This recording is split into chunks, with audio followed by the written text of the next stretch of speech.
Yes, sir. Welcome in, everybody. Today is November 26th, 2024. It's about 7 o'clock here in the East Coast in Virginia. Welcome back to episode 2 of the Tough Talk with Pat. I am the hostess with the mostest. I don't know why I said that, but it fit. That's what she said. Real quick, I want to give a shout out to Mike, Tampa Bay Mike. Um, just a shout out for keeping the Tough Cast going all this time, and I hope you can continue going. We do love to hear from everybody else throughout the league and hear their opinions and everything that you do there on the Tough Cast. So hopefully, life does slow down for you a little bit, and you can get back to doing that. We'd love to hear that. So yeah, quick shout out to you for that and for some info that you've given. With all the um, standings for the playoffs and the 117 bowl. So again, shout out to Mike. Appreciate you, Mike. And then real quick, an update on Tough Talk. Again, this is only episode 2, and I put everything together fairly quickly last week on Friday. I think Tuesdays might turn out to be the best day to do this so we can have the most up to date things to talk about, especially after, Monday Night Football. It seems appropriate. I think I might stick with that. I am working on the logo. I have my producers working on that right now. It's me and a huge team here. We got everything rolling. So we're working on the logo and then intro music and outro music, just something light, nothing crazy. But yeah, I'm still kind of working the fine tuning all that to get it a little more listenable for you guys, since that's a word. Yeah, that's where we're at there. So let's get into some NFL news. We did talk about it in the chat recently. Danny Dimes has been released after playing, safety for the Giants in their practice. He's released on Friday, and he finally hit the waivers on what, Monday or today? I'm not sure when, but he did mention that he wants to sign with a playoff contender. Good luck, Danny. I don't know who's gonna take you on. That's a contender right now. Obviously, you're going in as a backup. I strongly believe he should probably go with the Saints. They're not a contender, but I say go with the Saints because I imagine Derek Carr's time there is it's gonna be up pretty soon, and he has a short leash.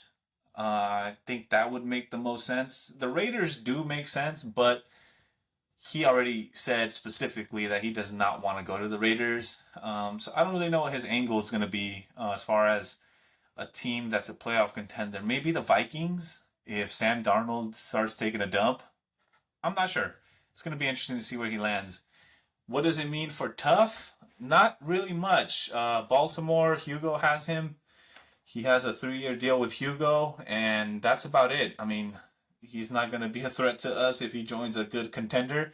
I don't even know if he would be if he even joined a contender. So we're all clear there. As it pertains to the Giants, man, what were they thinking? Letting go of Saquon, who is the RB1 this year, and then in regular NFL, he just seems like the best running back this year.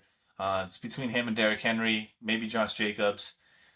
They've been all three of those guys have been really good running backs, and they've all changed teams, which is funny.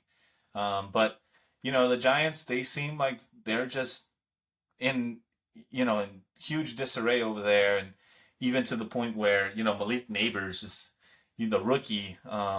Granted, he is their new star, and he's gonna get all the attention, but he's out here, basically throwing Dable under the bus, and with good reason. I mean, he mentioned he's not getting looks until the second half of the games. I mean, this guy should be getting peppered with targets. So I get it. I get why he's a little upset, but yeah, he's definitely throwing them under the bus. It's bad news there. There's all kinds of negativity in New York on both teams. So yeah, I mean, it is what it is with Danny Dimes. So let's move on with some games this week. It is Thanksgiving week. So, I mean, I don't know if that's good this year or not, but we're going to have a couple of good games. I think one terrible, but we'll see. We're going to start off with the Bears and Lions. That's going to be the morning slate for you Pacific Coast guys. Bears Lions, it could go either way. It's definitely a divisional game, so it's going to be interesting. I think I have the Lions winning. Bears defense does scare me, but overall, Jared Goff, man, I mean, when he has an O line, he's a top 5 quarterback. Let me not go that far. Maybe top 10 quarterback, but with an O line, he just looks great. I mean, I was firsthand fan with that. He was on the Rams, and in 2018 when McVay got there, it was you can see the difference of what an O line does for Jared Goff. So it's good for him. I think the Lions are going to continue rolling. They're red hot right now, so I got the Lions there. Then you got the Giants Cowboys. I think everyone can just let that TV go and just eat your dinner during that game. You're not gonna be watching that. I mean, I guess the Cowboys would win, but I mean, really, who's watching that unless you're one of those fans? Dolphins and Packers. That one's actually really interesting. That's the night game.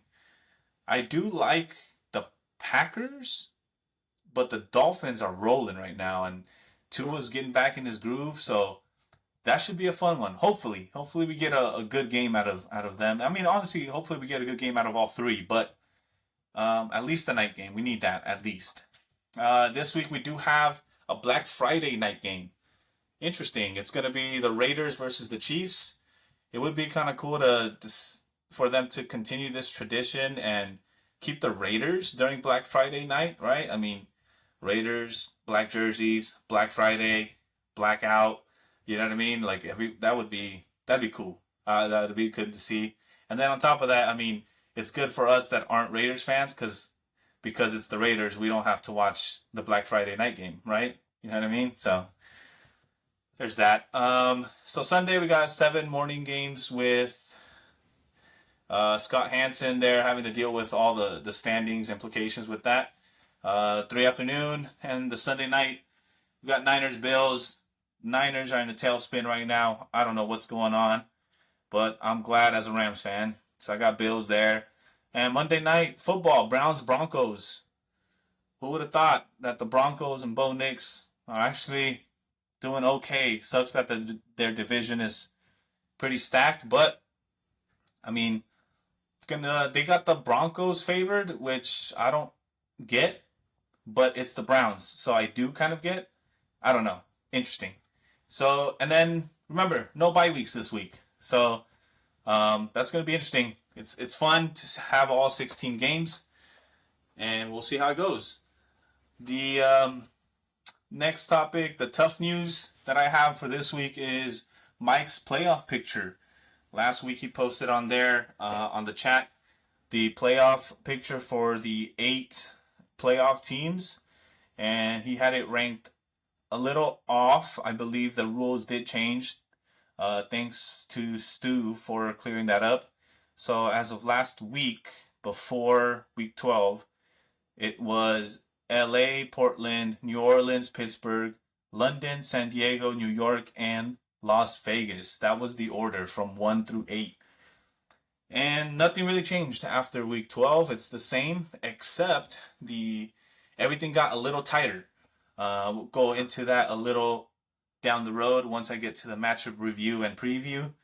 So yeah, that's where it was going into week 12. The Slack update I did want to give out was, quote, use at your own risk, end quote. That was our commissioner. He said that in regards to the MFL app. So again, reiterating from last week, guys, if you are going to be using the MFL app, just be very careful because there is glitches. We still don't know what happened with my situation and starting only 2 cornerbacks, but being able to start, I think it was 3 linebackers and 3 safeties. Very weird situation. But As Ben has stated, definitely want to use the website just in case. Cover your own tracks. You don't want to get any more infractions. We have had some talk today about those infractions and the rules and all that. I kind of said my piece. You can see it on there in the general chat. I don't know. It's just I found it. It didn't have huge implications for TUFF. I know it did for TUFF Junior. I'm not in there, so I don't know too much. I can't speak too much on it. But I would have hated it if it would have changed something in TUFF. I think a good middle ground would have been, just the last handful of weeks. I don't know, 3, 4 weeks. You enforce anything before that, you kind of have to let it go. Um, it just seems like going all the way back to week one and penalizing people from then on to now.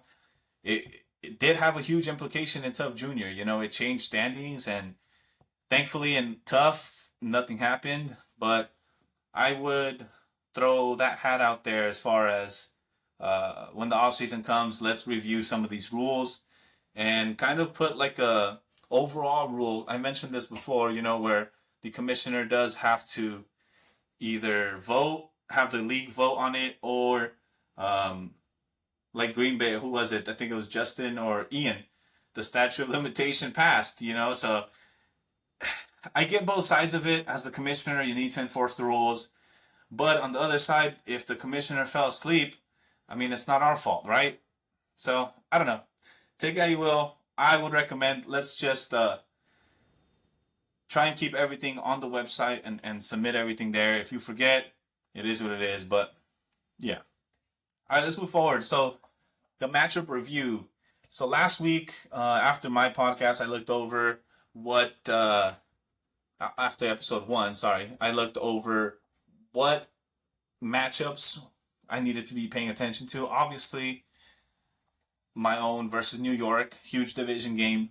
I was 12-0 going into the week, and I mean, I wanted to continue that streak. I'm sorry, 13-0. I wanted to continue that streak, but my guys had other plans. They did not want to show up. My quarterbacks, they both just, I don't know. They went on vacation early. I don't know what happened there. Kyler Murray and CJ Stroud just did not help me out. Some IDP guys got way less than what they normally get. JT he vanishes when Anthony Richardson's there. We need Joe Flacco back in Indy. I mean, it is what it is. But I will say, New York, congrats. You took me down. Good job, Jason. Your team went all out. And you're making the race for the number 1 seed in the Metropolitans divisions very interesting now. So despite Saquon's 51-point performance, he tried his best, but we took the L. And I'm glad it's happening now rather than the playoffs. So we'll continue there. Another matchup that I did want to highlight was London versus Toronto. Same thing, in division game. I'm obviously keeping tabs on London. He's the everyone should be, because he is the defending champion. And lo and behold, Toronto came out with the victory. Hey, good job there, Stefan. Stefan's sitting at 4-10 now, and I mean, I don't know if you have your first rounder, but thanks for taking down London. I appreciate that. Another one that I did want to look at was Pittsburgh versus Tampa, because I knew that going into it, Pittsburgh had the lead, had the edge over Indianapolis as far as the leader in the Eastern Conference. And, well, Tampa Bay, Mike, ended up pulling out the victory, and he did upset, which is, I mean, insane, because I'm looking at that division and it's all over the place. So let me go into the upsets really quick. New York over LA. I believe I was favored. If I was, I'm pretty sure it was only a little bit. So congrats to New York. Like I mentioned, Toronto over London. Tampa Bay over Pittsburgh, which is huge for that division. And then Green Bay versus New Orleans. Green Bay actually ended up pulling out the upset. And, I mean, that makes it so interesting now in the Central Division because no one had, well, at least I didn't. I did not have Green Bay winning that one. Bill, he's been a little up and down roller coaster so far. He's 7-7, but right behind him, who got the victory last week, was is Ryan, the Minneapolis Millers, and I mean that division is getting real interesting. So to go over these standings really quick and where how everything is shaken out. The four division leaders are myself, Portland, New Orleans, and Pittsburgh. I want to highlight Central Division and the Eastern Division real quick. Central would be New Orleans, Eastern, Pittsburgh. Those guys are both there just because they've gotten victories over their counterparts in their division. So what they have right now, let's go to the Central, is New Orleans 7-7, Minneapolis 7-7. That's a tight race. I mean, it's going to come down to the wire, and we're going into doubleheader week, so that's going to be one to keep an eye on. Pittsburgh, on the other hand, Pittsburgh and Indianapolis, they're also 7-7. Again, both of those guys fighting for the number one division. And honestly, all three or four of them, I believe, if they don't make it as the number one in their division, they could get bounced out of the playoffs entirely because I do not think they have enough points to make it into the wild card. There's some other teams in the wild card that have way more points than any four of those guys. So again, very tight race there. And not to mention, I did want to mention Tampa Bay, Mike, by winning last week and with the upset, he is sitting at 6-8, only one game back behind Pittsburgh and Indianapolis. So we could see a race to the end here for the Eastern Division where Mike could actually come out as the number one seed for the Eastern Division. Insane. That division is just, I mean, aside from Hugo, sorry, but those three guys, they're gonna be, putting their best foot forward this week. Yeah, and then to go back to the West Division, Portland is in the lead right now. However, San Diego is only one game behind them. So that's going to be interesting as well. So Las Vegas currently sits as the number 8 seed because he's the only team that is 8-6. So he's definitely trying to win this week in order to keep that margin of victory up so that he can continue being either the 8th, he could jump up to the 7th, but it's going to be kind of tough. He does all the wild card teams, London, San Diego, New York, and Las Vegas are within about 150 to 200 points of each other in order, right? So London is up by about 200 points on San Diego. San Diego's up about, 120 points from New York. And then New York is about, New York's only 20 points above Las Vegas. So it's coming down to the wire, guys. It's gonna be really nerve-wracking here for those guys, and even for myself and Portland too. I mean, we're 1-2, but like I mentioned, anything could happen. New York is right behind me, about 2 games back, and with this doubleheader coming up, that can turn left real quick for me. But we still got to get through the week. Last week for the matchup of the week, I did have Portland versus Vegas to see how it shakes out, and of course, Vegas did win that.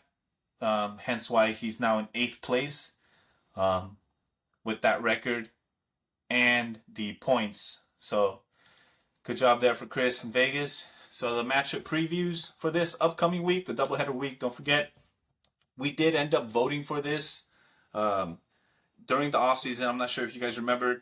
It was thrown out to be the doubleheader weeks would be 3, 4, and 8. Instead, week 3 got removed and it turned into week 13. That was what the league voted on. And I mean, I didn't care. I think I voted for week 3. Just get them out of the way quick. But it is fun this way. It gives it larger implications towards the end of the year, as we're seeing now what can happen. Huge changes can happen. For this week, the main headlines I got here is the battle for the Central Division. As I mentioned, New Orleans and Minneapolis, they both face off against San Diego and San Francisco. I think Ben is gonna lay down. I'm not sure. I think he has the 102 completely solidified. So if he loses these two, it doesn't change anything. So he may want to play spoiler. I don't know. I know for a fact San Diego is gonna go all in because he's trying to get to the first. The leader of the West. He's trying to come out as the West Division winner. So I'm pretty sure he's gonna go full throttle there. Minneapolis, Nola. Good luck, guys, because you guys are gonna be facing a tough San Diego team who he's looking red hot right now. I think he has a win streak of 4, so he's coming up, man. He's trying to catch up. For the Metro Division, myself and London are playing Baltimore and Indianapolis. I'll get into Indianapolis when it's his turn. But yeah, London, myself, Baltimore, that should be easy W's right there for us. Baltimore, he is tanking, and he's solidified as the 101 unless he does anything crazy. Outside of that, New York, he's playing Tampa and Pittsburgh. I'll get into those two guys. New York just has to win, but there's harsher implications for Tampa and Pittsburgh. For the East Division, we got Pittsburgh is taking on Toronto and New York. As I mentioned, that's tough. Toronto just beat London, who is, if not the favorite to win again, one of the teams to win this year again. Pittsburgh has to figure out how to beat Toronto and how to beat New York. New York just came off a good W against myself, who was undefeated. And, I mean, he's fighting to remain as the leader of that Eastern Division. On the flip side, you have Anthony, Indianapolis. He's playing myself and London. That hurts. He just said that in the chat about 20 minutes ago. That sucks, Anthony. I'm sorry that you're playing myself in London. I'm trying to stay as, the division lead, and London's trying to catch up to me. So we're going to give you everything we have and no bye weeks. So that means all my guys are back, man. I'm sorry, but we got to get this dub and we got to continue a new win streak. So good luck, Indianapolis. Good luck, Pittsburgh. I mean, both of you guys are going to make it real interesting to finish out that Week 13 doubleheader. Tampa Bay is going to be right behind you guys, and they're going to, Mike, he's trying to catch up. He's trying to see if he can make it as well. Well, at least I think he is. I don't know if he's trying or not, but it sure as hell looks like he can get there. I don't know if he's just going to try and, pull the Uno card and just back up. He's playing New York, and he's also playing, where is it here? I had it. Toronto. Two tough matchups. All three of you guys really have tough matchups, so I hope everyone keeps an eye out for that. The battle over the West Division. The main headline I have here is, can San Diego catch Portland?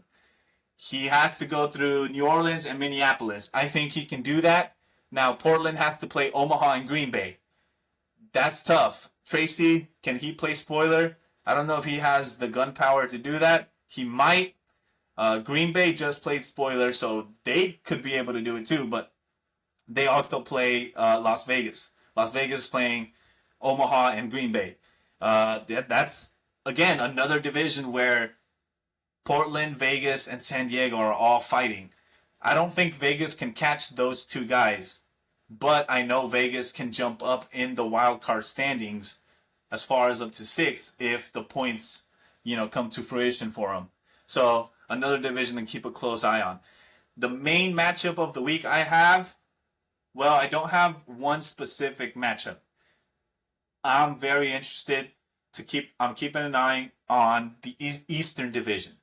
Pittsburgh and Indianapolis. Those are the two teams that I'm looking at this week and seeing what their teams are going to do and how it all shakes out for that division.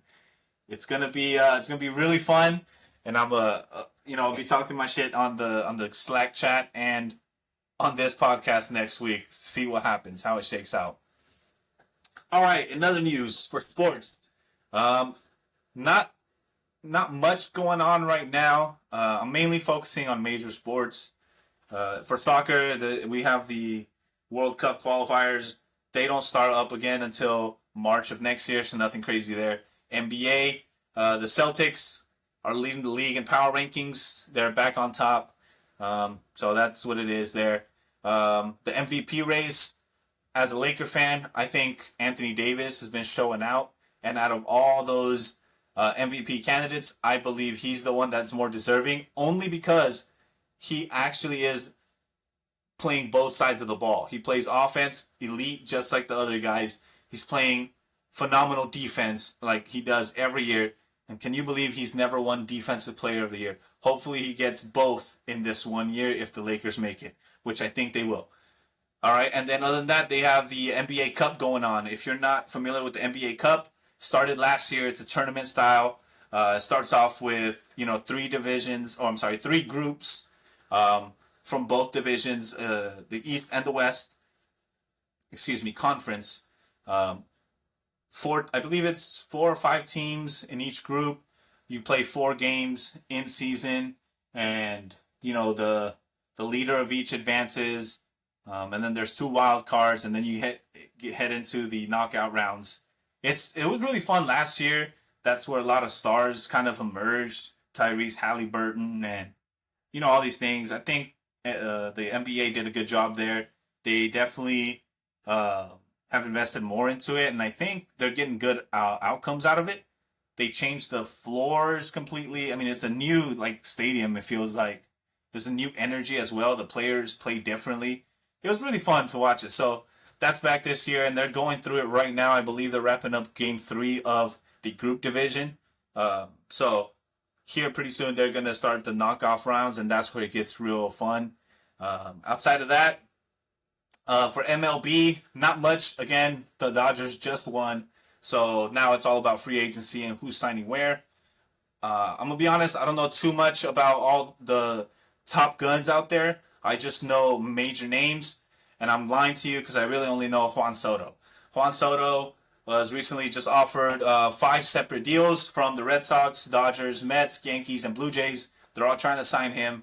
So we're going to see where he goes. I hope the Dodgers do not sign him. I'm sure they're doing their due diligence with him. He's a right fielder. I mean, we have Mookie out there. We have a bunch of players out there. We don't need another Juan Soto. It seems like his ego is too big for the team, but we'll see. The Dodgers know better than me. Outside of that, another Japanese phenom, Roki Sasaki. He is 23 years old. He's an ace pitcher. It's looking like he's gonna make the jump to the major leagues. And I mean, what better team to sign them than the Dodgers? Am I right, guys? I mean, they already have 2 Japanese players, the MVP Shohei Ohtani, and then another ace that helped us close out the Yankees and the Padres and everybody. I mean, he was good. Yoshinobu Yamamoto. Um, how can this Roki Sasaki kid say no to playing next to 2 already Japanese legends in the game? But I get it. I mean, who wants to live under their shadow? It's going to be interesting. I can't confirm, though, from my sources, the World Wide Web, that Shohei Ohtani is not actually recruiting him. He's letting him make his decision entirely on his own. That's his friend. All 3 of them did play in the World Baseball Classic this past year, and they won in 2023. So, I mean, it's going to be interesting to see where he goes. Any team that gets him is going to be stoked. Again, he's only 23. He's more of a raw talent, but he is a huge talent. They were saying that if he were to be in the draft, he'd be a top 5 prospect coming into this year. So, very interesting there. Let's see, wrapping it up here. This week, for the betting purposes, let's see. Steelers are 2.5 underdogs against the Bengals. I like that. I'll take the Steelers with 2.5 there. Bengals are shaky. I don't get them, man. They look really good. They play really good, but they can never get the W. And I think they just need to beef up that O-line more. Because, I mean, Chase and Burrow, they're dynamic duo. And then now they're getting T. Higgins back there. They look stacked. but they can't get the W. Steelers, amazing defense. We know what Mike Tomlin does. Plus 2.5, I'll take Steelers. Then we got the Browns and the Broncos. Browns are plus 5.5. I mentioned that earlier. I don't know why the Broncos are favorites. Obviously, I don't know betting and football. I would take the Browns there. 5.5. Why not? And then maybe, it's a huge maybe. Huge maybe. But hear me out. Raiders plus 13.5. Why not? 13.5? Are you kidding me? Take the points, man. Why not? Let's see if the Raiders can do it. Division game. It should be fun. It's a Friday night. I'm sure everyone's going to be amped up, full of turkey. They're going to want to play, you know what I mean? So it should be fun. But yeah, other than that, that's it for this episode. I try to keep it about 30 minutes. I'm a little bit over that. Just want to say to everybody, good luck on this doubleheader week. May the odds be ever in your favor. Happy Turkey Day. And remember, stay tough, y'all.